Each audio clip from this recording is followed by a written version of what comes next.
एक और जहां पूरे देश से किसान एकत्रित हो दिल्ली का घेराव कर धरना प्रदर्शन पर बैठे हुए हैं, वहीं दूसरी ओर पानीपत जिले में भी काले कानूनों को वापस लेने की मांग को लेकर किसान लघु सचिवालय के सामने भूख हड़ताल पर बैठ गए हैं। किसानों के साथ साथ सर्व कर्मचारी संघ सीटू व अन्य बहुत सी सामाजिक संस्थान व संगठन भी उनके इस अभियान में शामिल हैं।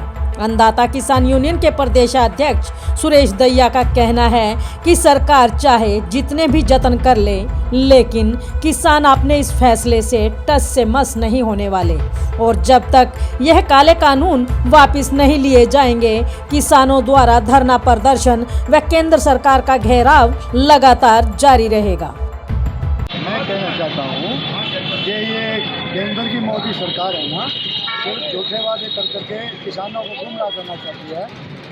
इनकी नीयत बिल्कुल सही नहीं है। ये चाहते हैं कि है ना, हम जैसे हमने है ना पहले झूठे आश्वासन दे करके ये वोट लेकर के राजनीति में आए हैं और सत्ता हासिल की है, उसी तरीके से अब जो लाखों की संख्या में किसान वहाँ धरनों पर बैठे हैं, हम ये एक लॉलीपॉप दे करके आश्वासन दे करके कह देंगे हम ना MSP लागू कर रहे हैं। हम चाहते हैं कि केंद्र सरकार है ना तीनों काले कानून वापस ले।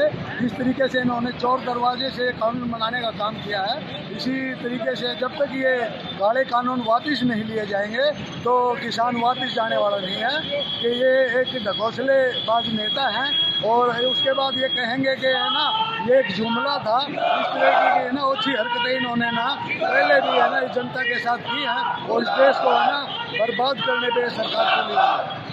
तो मैं बता देना चाहता हूँ कि जब तक ये तीनों काले कानून ये सरकार वापस नहीं लेगी और किसान हित में कानून नहीं बनाए जाएंगे, जब तक किसान पीछे हटने वाले नहीं हैं। चाहे हमें अपनी है ना कुर्बानी देनी पड़े, चाहे सालों हमें वहाँ सड़कों पे बैठना पड़े, तो किसान है ना बैठे रहे। मकसद नहीं है किसान जो समिति करना, जो दिल्ली बैठी है ना धरने पर, उन्होंने वो लिया था 14 की काल दी थी और पहले थी 12 की। 12 तारीख को टोल फ्री थी 10 से 5 और 14 का था पहले था 10 से 5 का। फिर रात को मैसेज आ गया भाई 8 से 5 बजे तक पदाधिकारी को अनशन पर बैठना, भूख हड़ताल पर 5 बजे तक, सुबह 8 बजे से लेकर। और जो भी पदाधिकारी दिल्ली है वो किसी भी बॉर्डर को वहीं अनशन पर बैठेगा 8 से 5। तो आज हम कल आ लिए थे रात को, इसीलिए फिर हमने 8 से 5 का आज का भूख हड़ताल का प्रोग्राम बनाया ताकि सरकार की तरफ मैसेज जाए। ये पूरे इंडिया में होगा, हर डिस्ट्रिक्ट लेवल पर होगा। हमारा यही मुद्दा है कि जो कानों पे साझा देश लाने का काम करे सरकार, भारत सरकार इसको वापस लेने का काम करे। हमारी तो ये लड़ाई है सरकार से, जो हमारे पे ये 3 कानून जो किसानों पे थोपने का काम कर रहे हैं, हम तो यही कह रहे हैं इस कानून को वापस लेने का काम करें। तो क्या कारण है सरकार मानने को तैयार नहीं है? सरकार अपनी हठधर्मी पे लगी हुई है। उनको इस देश के किसानों से कोई वो नहीं लाभ, वो नहीं प्यार नहीं है, ओनली पूंजीपतियों से प्यार है। जब पूंजीपतियों को जब सरकार को लाभ हो सकता है तो वो प्रजा को नहीं देखती। आज पर प्रजा चाहे मजदूर हो, किसान हो, हर वर्ग आज दुखी है, क्योंकि आप जानते हो कि जो ये 3 अध्यादेश लाने का काम करिए, आज तो हमें जो 20 रुपये किलो आटा या कोई भी चीज़ मिलने जा रही है, परंतु आने वाले समय में ये 100-200 रुपये ब्लैक मनी होगी अपनी मनपसंद करेंगे। जिस तरह ईस्ट कंपनी देश पे आई थी, उन्होंने व्यापार के कारण ही राज किया था, इसी तरह ये मोदी सरकार ये चाह रही है कि कंपनियों का राज दे दे और जब कंपनियों का राज हो जाएगा उनकी मनमर्जी चलेगी। हमारा तो ये है जो किसान पुत्र अपने आप को समझता है वो किसानों के बीच में आए, चाहे वो राजनेता हो तो अपना त्याग पत्र दे जाए और सड़कों पे आज जैसे आज हिंदुस्तान का किसान सड़कों पे बैठा है, उसी तरह उसको भी सड़कों के बीच में बैठना चाहिए, आम जनता के बीच में बैठना चाहिए।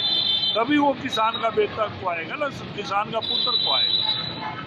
कहने से नहीं है, किसानों के बीच में आके बैठे और किसानों की तरफ आवाज़ दे और सरकार के खिलाफ होकर लड़ाई लड़े, तभी वो किसान पुत्र है।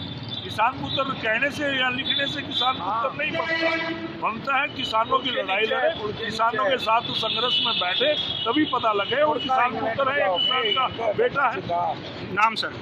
मेरा रणबीर देशवाल। जैसे सर ये कानून जो है रद्द नहीं करती सरकार, उसके ऊपर क्या प्रतिक्रिया रहेगी सर? नहीं रद्द करेगी, किसानों की लड़ाई सड़कों पे जारी रहेगी। तो सर फसल का क्या होगा फिर उसमें? फसल अपनी जगह, जब हमारी आज भी फसल खराब होनी है, 10 साल बाद खराब होनी है, तो इसलिए वो खराब रहेगी। के खिलाफ षड्यंत्र है।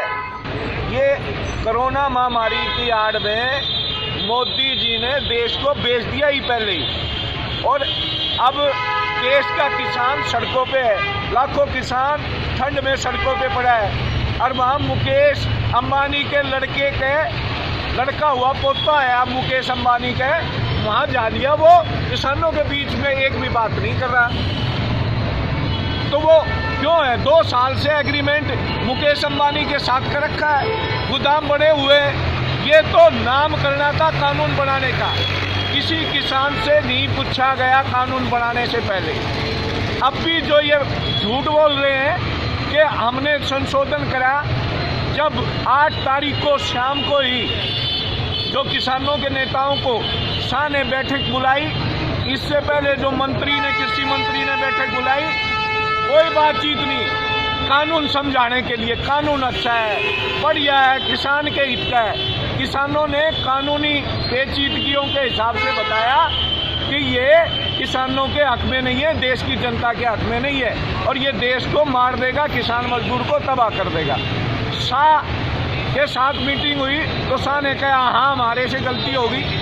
भाई तुम्हारे से गलती होगी, अब हम सुधार करने को तैयार है। तो वहाँ किसान के नेताओं ने कहा जब गलती होगी, किसानों से पूछा नहीं, तो ये तीनों काले कानून रद्द करो, उसके बाद बातचीत होगी, तब तक कोई बातचीत नहीं होगी।